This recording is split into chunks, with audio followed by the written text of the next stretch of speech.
This is Dr. Lynn Patrick. I'm here with Cece Doucette, who's the Education Services Director for Wireless Education. Cece, would you like to give us an update about what's actually happened? There's a lot that's happened since the EMFC conference on EMF and EMR health exposure and effects that we just had the beginning of September in Scotts Valley, California.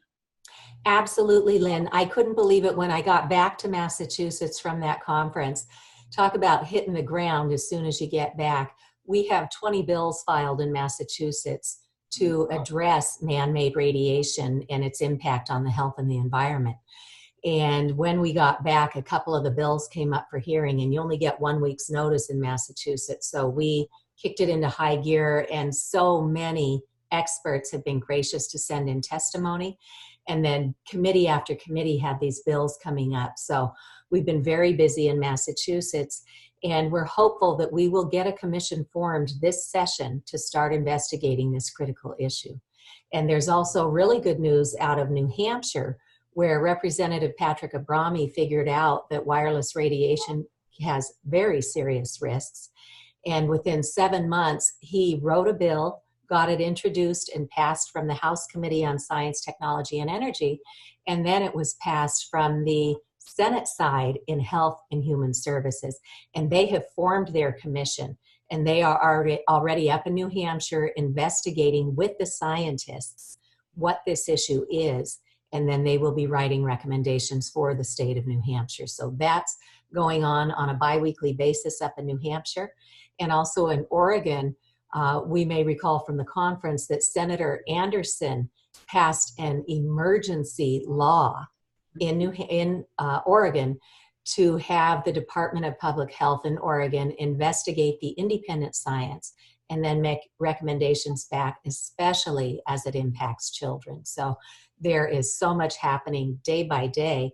And on the local level, I've just gotten word that out in Encinitas, California, they have passed an urgency order to start addressing this and putting measures in place that would preclude putting new antennas, the 5G small cell antennas, which usually have 4G antennas boosted right in there with them.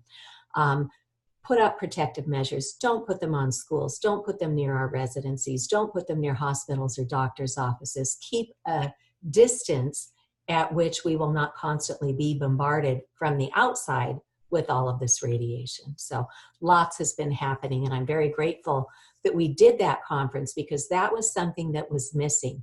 We needed to have a way to bring clinicians, firefighters, parents, schools up to speed on what the science is showing us, not what the industry spin is, because as we know, Harvard put out this captured agency report back in 2015, and that tells us that the industry, the wireless industry, is using the big tobacco playbook, and they've been very successful at it. But we are hitting epidemic levels of anxiety, depression, suicidal ideation. And we know, as we'll learn from these lectures that were given at the conference, this is a neurotoxin. So we have all got to tune in as quickly as possible. And what a gift to have these amazing, credible videos to learn from. And I understand that you were just interviewed by Fox News recently. Can you tell us what that was about? Yes. So we don't get a lot of coverage in mainstream media because there are very heavy conflicts of interest with the industry that purchases their advertising slots. So it's hard for network executives to say, okay, we're going to cover this issue with any integrity. But I was recommended to a journalist at Fox News because just this month, the JAMA Pediatrics, the Journal of American Academy of Medicine, you can tell me what that's. Journal of the American Medical Association. Thank you. Their pediatrics branch just published a new study that shows that toddlers, I think it was ages 3 to 5, who are using screens are having changes in the white matter of their brains.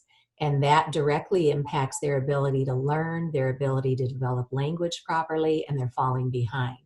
So when that press release came out from JAMA Pediatrics, Fox News contacted me, and the journalist and her cameraman came over to my home, and we were featured that night on the evening news. And they were very gracious to let me also introduce that it's not just the excessive screen time, it's the actual radio frequency, microwave radiation coming out of every wireless device that is biologically harming us and our children. Thank you for doing that. And we'll try and link to that segment. I'm assuming it's still up on Fox News website. Mm-hmm. And so for those that may not have familiarity with the content, let's help at least my colleagues, my healthcare provider colleagues, understand a little bit about why this information is so crucial to them. I just reviewed all the lectures because we're editing them, getting them ready to put up, and they'll be up by the time our audience is hearing this.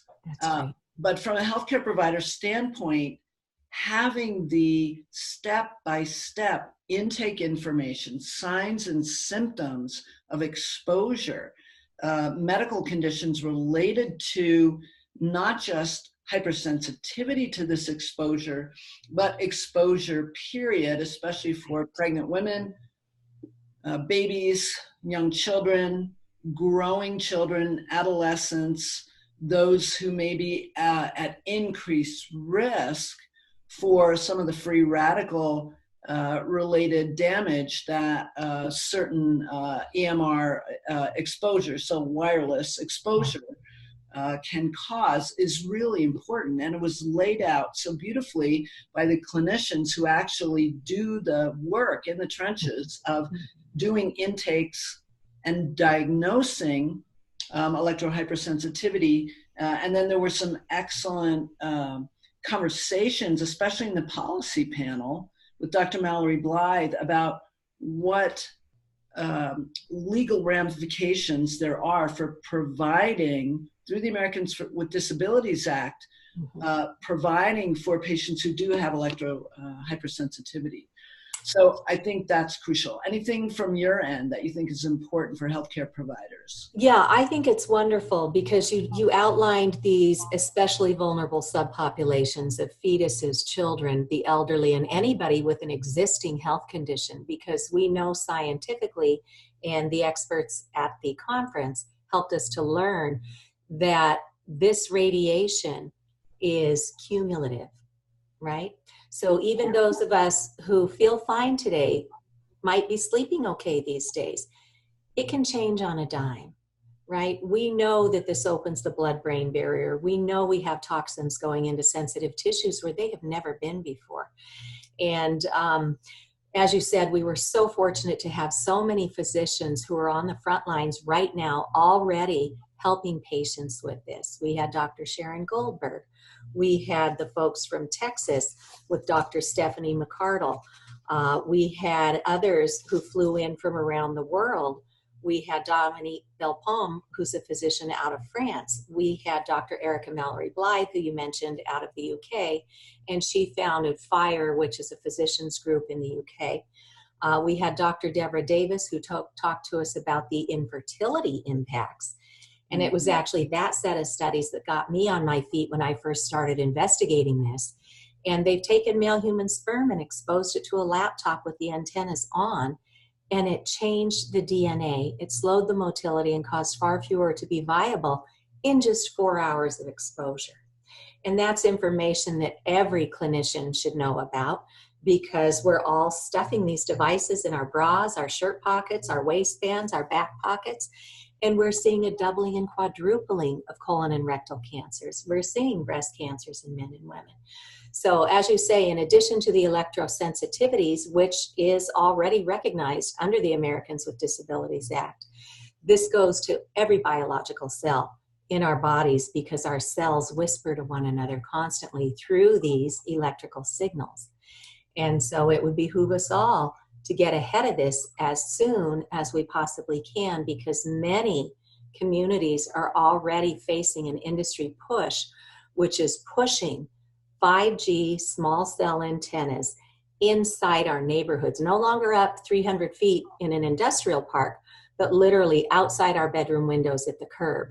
And I was grateful to hear, well, sad actually, to hear from many of the presenters at the conference that when these communities get 5G in, these physicians and clinicians are seeing an uptick in people coming in with microwave sicknesses. So we all really, really need to do this. And I am just, Lynn, so grateful for all your efforts and your team's efforts to pull this together, because this is groundbreaking. I mean, this is history happening, and we are the pioneers to help get this right before we get it so wrong that it's irreversible.